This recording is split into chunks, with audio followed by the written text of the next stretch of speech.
কাছে এবং দূরে বসে যারা আমাকে দেখছেন সকলকে শুভেচ্ছা জানিয়ে শুরু করছি আমার আজকের এই ভিডিওর শুরুতে আমি আমার সকল সাবস্ক্রাইবারদেরকে জানাচ্ছি অসংখ্য অসংখ্য ধন্যবাদ এবং মোবারকবাদ। মাহে রমজানের খোশামদেদ। আজকে একটি বিশেষ বিষয় নিয়ে আপনাদের সামনে আমি আলোচনা করতে চাচ্ছি, সেটি হচ্ছে প্ল্যান প্রোগ্রাম করার পরে যখন আপনি একটি বিষয় নিয়ে মনোনিবিষ্ট করেছেন এবং তারপরে যখন আপনি সেটার প্রোটেকশনও করছেন, তারপরেও আমাদের প্রকৃতিগতভাবে আমরা যেভাবে তৈরি, আমরা তো অ্যাজ এ হিউম্যান না, মানুষ মাত্রই ভুল করে, মানুষ মাত্রই মানুষ।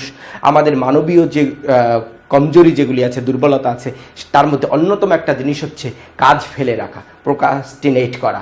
আমরা জিনিসটা ফেলে রাখি, কালকে করব, পরশু করব না, এটা এই সময় আমরা অজুহাত দিই, আমরা নিজেকে প্রবোধ দিই এবং নিজেকে ঠকাই, নিজের অজান্তেই ঠকাই। এই জিনিসটার ব্যাপারে কথা বলবো। আপনি যদি একটি গান শুনে থাকেন হেমন্ত মুখার্জির, যে আমার জীবনের এত হাসি এত খুশি আজ কোথায় গেল, ঠিক আছে না, একটা গান এরকম আছে। যদি আপনি ক্রমাগতভাবে ছেড়ে দিতে থাকেন, অন্য কম্পিটিটররা এসে জায়গা করে নেবে, আপনি আস্তে ধীরে স্মৃতি হয়ে যাবেন, আপনার ছবিটা ব্ল্যাক অ্যান্ড হোয়াইট হয়ে যাবে যদি আপনি প্রোক্রাস্টিনেট করতে থাকেন, আপনি যদি সময়কে অপব্যয় করতে থাকেন। আমি আপনাকে শেখাতে পারি কিভাবে সময় অপব্যয় করা যায়, কারণ আমার জীবনের একটি বিশাল অংশ আমি নষ্ট করেছি। কিভাবে? কালকে করব, পরশু করব না, এখন এটা সময় না, বা আমি এখন খুব টায়ার্ড, বা আমি পারবো, আমার দ্বারা হবে না, হয়তো আমি হয়তো একটু বেটে, আমি দেখতে কালো, আমার পড়ালেখা ওই লাইনে একদম নাই, বা ওই জিনিসটা আমি বুঝি না। হাজারো অজুহাত দিয়ে কিন্তু আমি আমার নিজেকে ঠকিয়েছি। এবং এভাবে যদি আমি করি, এভাবে যদি আমি আরও করতাম, তাহলে কি হতো? একটা সময় গিয়ে দেখা যেত যে অনেক অনেক অনেক আফসোসে আমি এখন যতটা আফসোসের মধ্যে আমি ভুগছি, তার চেয়ে আরও অনেক বেশি আফসোসে আমি ভুগতাম। এবং আমরা কেউই নিশ্চয়ই কোনো অনুশোচনা বা আফসোস বা রিগ্রেট করতে চাই না, আমরা ভুলের মাসুল দিতে চাই না। সে কারণে হিন্দিতে একটি কথা আছে, কাল করে সো আজকার, আজকারে সো অভিকার। সো কথাটা যেটা বলতে চাচ্ছি, আমার জীবনে একটি অংশ নষ্ট হয়ে গেছে, কখনো আর আমি সেটা ফিরে পাবো না। আমরা আমাদের জীবনের যে অংশটা মিস করে যাই, যেটা আমরা পার হয়ে যাই কাজ করে অথবা না করে, সময় কিন্তু পাস হয়ে যাচ্ছে, পাস হয়ে যাচ্ছে, কিন্তু কাজটা সময়ের কাজ যদি সময় করে না রাখি, তাহলে কিন্তু আমরা ভুলের ভেলায় ভেসে গিয়ে আমরা একদিন আফসোস করব, চোখের পানি ঝরাবো, কোনো কাজে আসবে না।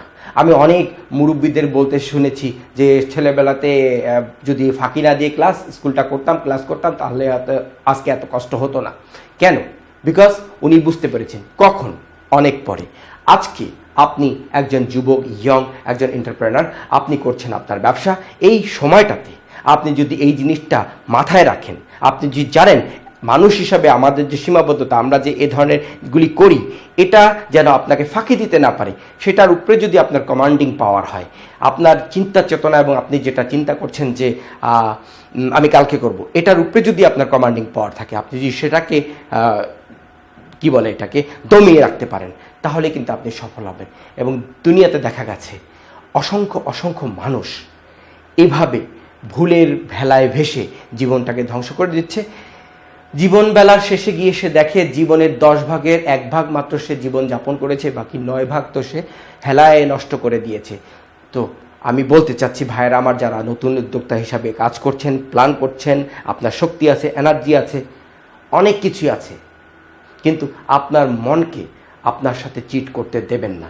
সেই কারণে আপনি যখন বারংবার ইনফরমেশন নেবেন, জানবেন, বুঝবেন, কর্মঠ থাকবেন, তখন দেখবেন যে আপনার এই যে কালকে করব অভ্যাসটা আস্তে ধীরে চলে গেছে। এটা কালকেই হবে না, যদি আপনার আজকে থাকে, আজকে থেকে আপনি একটু একটু করে শুরু করুন এবং একটু একটু বেশি কাজ করা শুরু করুন। তখন দেখবেন এমন একটা অভ্যাস হয়ে যাবে যে তখন আপনি ইচ্ছে করেও আপনার কাজটা ফেলে রাখতে পারবেন না। তার মানে কি? ভবিষ্যতে আপনি আফসোস করবেন না। অসংখ্য মানুষ জীবনে এগুলি আমি দেখেছি, শুনেছি, কিন্তু আমি চাইবো না আমার মতো ভুল আপনি করুন। আমি আপনাকে শেখাতে পারি কিভাবে করা যেতে পারে, কারণ আমি করেছি। তো আমি অনেক সানডে, উইকেন্ড নষ্ট করে ফেলেছি, হয়তো ঘুমিয়ে, হয়তোবা অযথাই কোথাও বেরিয়ে, অথবা অন্য এমন কোনো কাজ করে যেটা কোনো প্রোডাক্টিভ কাজ ছিল না। আজকে আমি আফসোস করছি যে হয়তো আমি আজকে যদি সেটা না করতাম, আরও কিছু বেশি টাকা হয়তো আমার কাছে থাকতো, আরও কিছু বেশি শক্তিশালী হয়তো আমি হতে পারতাম, আমার পার্সোনালিটির শান হয়তো আরেকটু বেশি বাড়তে পারতো, কিন্তু সেই সময়গুলো নষ্ট করেছি। কিন্তু যেটা গেছে সেটা গেছে। গতস্য শোচনা নাস্তি, একটি কথা রয়েছে গীতাতে। তো আমরা নতুন আশাতে বুক বাঁধি এবং যখনই আমাদের মাথায় এই চিন্তাগুলি আসে যে নেগেটিভ, যে আমি এটা পারবো কি পারবো না, করবো কি করবো না, তখন সেটাকে ঝেঁটিয়ে বিদায় করতে হবে এবং আপনাকে এগিয়ে যেতে হবে, যেন ভবিষ্যতে আপনার এই আফসোস করতে না হয়, নিজের আফসোসের চোখের পানিতে যেন নিজেকে ডুবতে না হয়। যাই হোক, আজকে এই সংক্ষিপ্ত ভিডিওটাতে আমি এটাই বলার চেষ্টা করলাম যে আপনার নিজেকে কিন্তু আপনার মাইন্ড এবং আপনার ব্রেন আপনার উপরে গেম খেলে, এটাকে কিন্তু বুঝতে হবে। এই ফ্যাক্টরিটা খোদা তাআলার একটি অশেষ দান।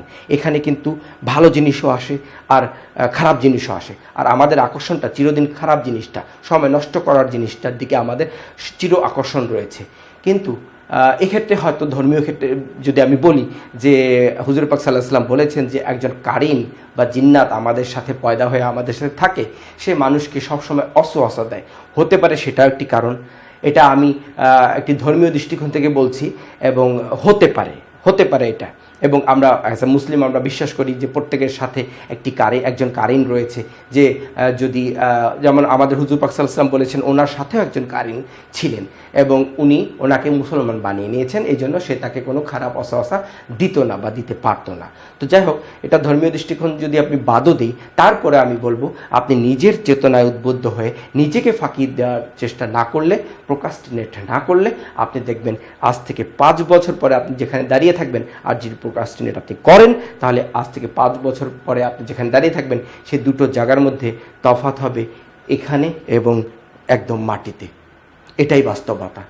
যারা কিছু করেছে মায়ের পেট থেকে করে আসেনি, তারা সময়ের সম্যক ব্যবহারই করেছে এবং সময়ের সম্যক ব্যবহার না করার অপর নামই হচ্ছে procrastination. Thank you very much. Subscribe করুন এবং আশা করি আপনারা বুঝতে পেরেছেন। নেক্সট ভিডিওটাতে আমি চায়না থেকে এবং চাইনিজরা কিভাবে বিজনেস করে এই ব্যাপারে কিছু ছোট্ট একটি ভিডিও দেওয়ার চেষ্টা করব, যদিও রমজান মাস রোজা রাখার পরে একটু টায়ার্ড বোধ করছি। তারপর থ্যাংক ইউ ভেরি মাচ। বাইরের কথা না বলি, খোদা হাফেজ, আবার দেখা হবে।